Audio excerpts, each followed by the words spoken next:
নাই এটা আচ্ছা ঠিক আছে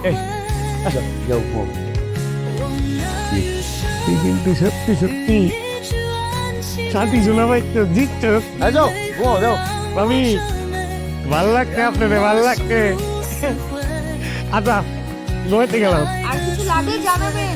ঠিক আছে ঠিক আছে হ্যাঁ তুমি অনেক ঘুমাও না কে তুই ঘুমাস নাই কেন? আদা এই তুমি ঘুমাও আমি কাঁপতে নিতে আরে সর, এই যে যা শুয়ে পড়। তোমার পিকটি দেখো শুয়ে পড়ছে। ওরে বাবা তোমার পিকটিটা কিন্তু হেভি ট্যালেন্ট ঠিক আছে দোয়া করিস। সত্যি লাগতে জানে তোমার দুই ভাইয়ের ভিতরে একজনের তো একজন জিতছে কোনটা? আমি জিততে দুইটা বই ভালো, যা শুয়ে পড়। এটা তো বাইরে কমই দুইটাই ভালো ঠিক আছে সত্যি